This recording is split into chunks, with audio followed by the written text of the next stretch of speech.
Hello student. तो जितने भी छात्र छात्राएं क्लास 11th का एनुअल परीक्षा यानी वार्षिक परीक्षा देने वाले हैं 100% यहाँ पर 2024 का वायरल क्वेश्चन पेपर लेकर आ चुके हैं प्यारे बच्चों। तो आप लोग इस क्लास को ज़रूर पूरा कर जाइएगा, क्योंकि आपका परीक्षा जो हो रहा है वो 13 तारीख से शुरू हो रहा है। सभी परीक्षार्थी को पता होगा, सभी विद्यार्थियों को पता होगा कि आपका जो है ना यहाँ पर बिहार बोर्ड से ऑफिशियली नोटिस जारी कर दिया गया है कि आपका एग्जाम जो 13 तारीख से शुरू होने वाला है। ठीक है, वार्षिक यानी एनुअल एग्जाम क्लास 11th का। तो यहाँ पर हम आप लोगों को बायोलॉजी यानी जीव विज्ञान का यहाँ पर बताने वाले क्वेश्चन, तो आप लोग पूरा ध्यानपूर्वक जरूर इसको पढ़िएगा और पूरा क्वेश्चन को जरूर अपने कॉपी में नोट कर लीजिएगा। ठीक है, क्योंकि इसी तरह से मिलता जुलता आपका क्वेश्चन पूछा जाएगा और सभी क्वेश्चन को एक बार याद कर लीजिए ताकि आपका परीक्षा में कोई भी दिक्कत ना हो प्यारे बच्चों। ठीक है, क्या हो, कोई भी दिक्कत आपको नहीं होगा। तो चलिए यहाँ पर पहला क्वेश्चन आपसे पूछा जा रहा है, एक कोशिकीय प्राणी के लिए प्रोटिस्टा शब्द का इस्तेमाल किसने किया। इस्तेमाल जो है ना ये किसने किया प्यारे बच्चों, तो जो है ना क्या हो जाएगा इसका राइट आंसर, तो हाइकल ने किया। ऑप्शन नंबर यहाँ पर क्या होगा, सी बिल्कुल राइट आंसर होगा। ठीक है, चलिए अगला क्वेश्चन देखिएगा। अगला क्वेश्चन क्या कहा जा रहा है, अगला क्वेश्चन आपसे पूछा जा रहा है, जिन प्राणियों में पौधे तथा जंतुओं दोनों के गुण पाए जाते हैं वो क्या कहलाते हैं। तो वो जो है ना क्या कहलाता है प्यारे बच्चों, तो यहाँ पर याद रखिएगा दूसरा का जो राइट आंसर जो होगा ना वो क्या होगा, ऑप्शन नंबर बी होगा, इगुलिना कहलाता है। ठीक है, क्या कहलाता है, इगुलिना। ऑप्शन नंबर यहाँ पर बी बिल्कुल राइट आंसर होगा। ठीक है, अगला क्वेश्चन देखिएगा। अगला क्वेश्चन आपसे पूछा जा रहा है, प्रोटोजोआ में यानी कि कैंट्रैक्ट, ठीक है, यानी कि प्रोटोजोआ में कैंट्रैक्टाइल, ठीक है, वैक्यूल में उपयोग किस कार्य में होता है। इसका उपयोग जो है ना प्यारे बच्चों किस कार्य में किया जाता है, तो याद रखिएगा इसका कार्य जो ना यानी कि ऑस्मोरेगुलेशन में किया जाता है। ऑप्शन नंबर क्या होगा यहाँ पर, डी बिल्कुल राइट आंसर होगा। अगला क्वेश्चन आप लोग देखिएगा जी। अगला क्वेश्चन आपसे पूछा जा रहा है, कोशिकीय झिल्ली को कहाँ यानी कि कोशिकीय झिल्लियों को कहा जाता है। तो कोशिकीय झिल्ली को हम लोग क्या कह सकते हैं, प्लाज्मा मेम्ब्रेन कहा जाता है। ऑप्शन नंबर ए बिल्कुल राइट आंसर होगा। इसी तरह अगला क्वेश्चन देखिएगा, निम्नलिखित में से कौन सा इंटरफेज का हिस्सा नहीं है। इंटरफेज का हिस्सा में से कौन सा नहीं है, तो एनाफेज जो है ना, एनाफेज जो है इंटरफेज का हिस्सा नहीं है। ठीक है, और ये भी इस वीडियो में आपको बताएंगे कहाँ से ओरिजिनल प्रश्न पत्र का ऑब्जेक्टिव सब्जेक्टिव डाउनलोड कर सकते हैं, सब कुछ बताएंगे। आप लोग इस क्लास को पूरा ज़रूर कीजिएगा। ठीक है, अगला क्वेश्चन देखिएगा। अगला क्वेश्चन क्या कहा जा रहा है, काइशा यानी कि काइशमाटा इसके दरमियान नज़र आता है।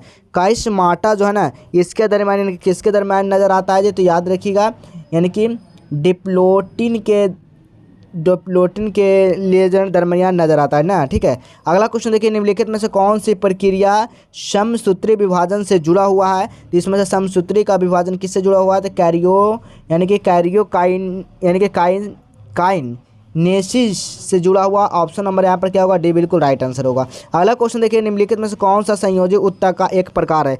संयोजी ऊतक का कौन सा एक प्रकार है बाबू, तो यहाँ पर याद कर लीजिए आप लोग, इसका एक लिम्फ हो जाएगा। ठीक है, अगला क्वेश्चन देखिएगा, निम्न में से कौन सा श्वेत रक्त का निकाय नहीं है। श्वेत रक्त का निकाय इनमें से कौन सा नहीं है, तो याद कर लीजिए यानी कि ल्यूकोटीन हो जाएगा। ठीक है, ल्यूकोटीन। ऑप्शन नंबर क्या होगा, बिल्कुल option number A right answer होगा। अगला क्वेश्चन है, केचुआ का प्रथम खंड है। यहाँ पर आपसे पूछा जा रहा है कि केचुआ का जो प्रथम खंड है वो कौन सा हो जाएगा, तो 10 का जो राइट आंसर हो जाएगा क्या हो जाएगा, यानी कि प्रोस्टोमियम हो जाएगा। प्रोस्टोमियम ऑप्शन नंबर ए बिल्कुल राइट आंसर होगा। अगला क्वेश्चन है, कॉकरोच में पृष्ठीय सतह पर के पत्तियों को कहा जाता है, क्या कहा जाता है, तो 11 का जो राइट आंसर होगा ना वो टर्गम कहा जाता है। ऑप्शन नंबर ए बिल्कुल राइट आंसर होगा। मेढक का जंतु वैज्ञानिक क्या है, तो मेढक का जंतु वैज्ञानिक राणा टिग्राना है।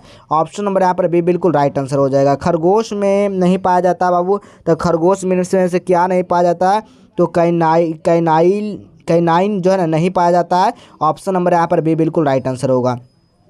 अगला क्वेश्चन है, बेशम जो है ना कैप्सूल का अंश है, बताएगा बोमेंस। ठीक है, सॉरी बोमेंस कैप्सूल का इसमें से अंश जो है ना कौन सा है, तो बोमेंस कैप्सूल का इसमें से जो है ना वो आपका नेफ्रॉन का ही है। ठीक है, अगला क्वेश्चन है, आयोडीन की कमी से क्या होता है, सभी को पता होगा आयोडीन की कमी से जो है ना घेघा रोग होता है। ऑप्शन नंबर सी बिल्कुल राइट आंसर होगा। अगला क्वेश्चन है, बसा पाचक एंजाइम कौन सा है जी, तो बसा पाचक एंजाइम पूछा जा रहा है आपसे, तो लाइपेज हो जाएगा। ऑप्शन नंबर सी बिल्कुल राइट आंसर होगा। अगला क्वेश्चन है, बेरी किस विटामिन की कमी से होता है, तो बेरी जो होता है ना B1 के कारण से होता है। ऑप्शन नंबर क्या होगा, बी बिल्कुल राइट आंसर होगा। मनुष्य के हृदय में कितने कोष्ठ होते हैं, तो मनुष्य के हृदय में कितना होता है प्यारे बच्चों, तो याद रखिएगा मनुष्य के हृदय में जो ना 4 कोष्ठ होता है, एक दायां निलय एक बायां निलय। ठीक है, इस चीज़ को याद रखिएगा, यानी 4 कहाँ पर दिएगा, ऑप्शन नंबर सी बिल्कुल राइट आंसर होगा। अगला क्वेश्चन है, वृक्क का इकाई क्या कहते हैं, वृक्क को इकाई को हम लोग क्या कहते हैं, वृक्क की इकाई को हम लोग नेफ्रॉन बोलते हैं। ऑप्शन नंबर ए बिल्कुल राइट आंसर होगा।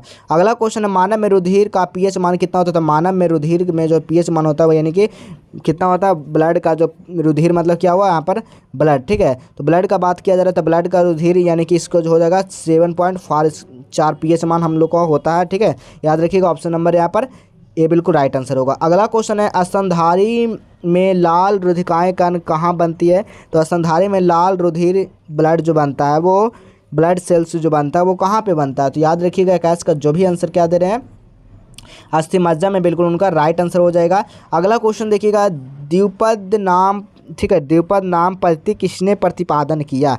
ये जो है ना प्यारे बच्चों किसने प्रतिपादन किया, तो लिनियस ने प्रतिपादन किया। ऑप्शन नंबर ए बिल्कुल राइट आंसर होगा। अगला क्वेश्चन देखिएगा, एक बीजपत्री तने में द्वितीयक वृद्धि नहीं होती है क्योंकि इसमें नहीं पाया जाता। क्या नहीं पाया जाता जी, तो इसमें जो है ना आपका कैम्ब्रियम जो ना कैम्ब्रियम जो है नहीं पाया जाता है। ऑप्शन नंबर यहाँ पर सी बिल्कुल राइट आंसर होगा। चलिए अगला क्वेश्चन देखिएगा। अब अगला क्वेश्चन देखने से पहले आपको बता दें कहाँ से इसका पेपर को डाउनलोड करना है। ऑब्जेक्टिव हो चाहे सब्जेक्टिव, बिल्कुल 100% ओरिजिनल प्रश्न पत्र के साथ। तो ठीक है, तो कैसे डाउनलोड करना, तो सबसे पहले अपने फ़ोन में गूगल को ओपन करना। पहले अपने फ़ोन में काम क्या करना है, गूगल को ओपन करना है। गूगल को ओपन करने के साथ यहाँ पर सर्च क्या कर देना, आप लोग को जस्टेबल एजुकेशन आपको लिख देना है। क्या लिखना है, जस्टेबल एजुकेशन आपको टाइप कर देना है। जैसे ही जस्टेबल एजुकेशन टाइप करते हैं तो इस तरह का आपको देखने को मिलता होगा। तो इस वाले लिंक पर आपसे को क्या करना है सर, क्लिक कर देना है, ठीक है। जैसे ही आप लोग यहाँ पर आप लोग क्लिक करते हैं आपको नीचे आ जाना है जी, ठीक है। जैसे ही नीचे आप लोग आते हैं तो यहाँ पर देखिए क्लास 11 का आपको एक सेक्शन दिखेगा, ठीक है। कहाँ पर दिख रहा है, तो क्लास 11 के यहाँ पर देखिए आप लोग को एक सेक्शन दिख रहा होगा, ठीक है। यहाँ पर दिख रहा है ना, तो इसी क्लास 11 पर आप लोग को क्या करना है, क्लिक कर देना है, ठीक है। जैसे ही आप लोग यहाँ पर क्लिक करते हैं तो इस तरह का आपको इंटरफेस देखने को मिलता होगा, ठीक है। तो आप लोग कहाँ पे क्लिक करना, तो यहाँ पर देखिए आप लोग इस वाले लिंक पे आपको क्या करना, क्लिक कर देना, ठीक है। जैसे ही आप लोग यहाँ पर क्लिक करते हो आपको नीचे आ जाना है। नीचे आने के बाद यहाँ पर देखिए क्लास 11th वार्षिक परीक्षा 2024 फाइनल परीक्षा दिया गया, ठीक है। तो सभी पेपर को यहाँ पर से डाउनलोड कर सकते हैं। जो भी सब्जेक्ट है सभी, चाहे वो आर्ट्स के हैं, चाहे वो आप कॉमर्स के हैं, चाहे वो क्या है आर्ट्स कॉमर्स, चाहे वो साइंस के विद्यार्थी, सभी सब्जेक्ट और सभी स्ट्रीम के लिए नीचे दिया गया। तो सभी चीज़ को आपको पढ़ लेना है। पढ़ने के बाद देखिएगा जो भी सब्जेक्ट आपका होगा, अगर आपका यहाँ पर देखिएगा बायोलॉजी का पेपर है तो बायोलॉजी पे क्लिक करेंगे, केमिस्ट्री है तो केमिस्ट्री, से फिजिक्स है तो फिजिक्स, ठीक है। तो इसी डाउनलोड बटन पर क्लिक करके आपको डाउनलोड करना। परीक्षा से पहले कभी भी यहाँ पर अपडेट कर दिया जा सकता है। इसमें आपको ऑब्जेक्टिव होगा, प्लस में क्या होगा, सब्जेक्टिव, यानी ऑब्जेक्टिव और सब्जेक्टिव प्लस में क्वेश्चन पेपर भी होगा, ठीक है। यानी तीनों चीज़ आपको यहाँ पर उपलब्ध कराया गया है। तो आप लोग यहाँ से डाउनलोड आकर कर सकते हैं, ठीक है। चलिए हम लोग अब अगला क्वेश्चन देखते हैं। अगला क्वेश्चन देखिए क्या कहा जा रहा है।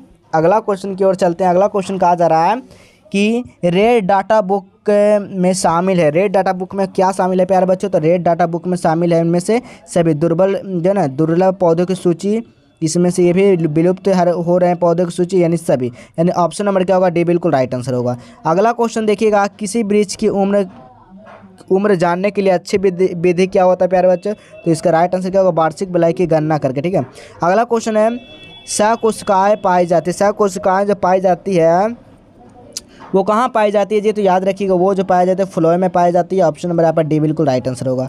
मूली कौन सा मूल है, मूली कौन सा मूल है जी, तो मूली जो हो जाएगा ना वो आपका क्या हो जाएगा, ऑप्शन नंबर यहाँ पर सी बिल्कुल राइट आंसर होगा, तुर्क रूप से, ठीक है। अगला क्वेश्चन है, वृद्धि यानी वृद्धि दर मापी जाती है। वृद्धि दर किस पे मापी जाती है जी, तो इसका राइट आंसर क्या होगा, तो यानी कि ऑक्जेनोमीटर से मापी जाती है ना।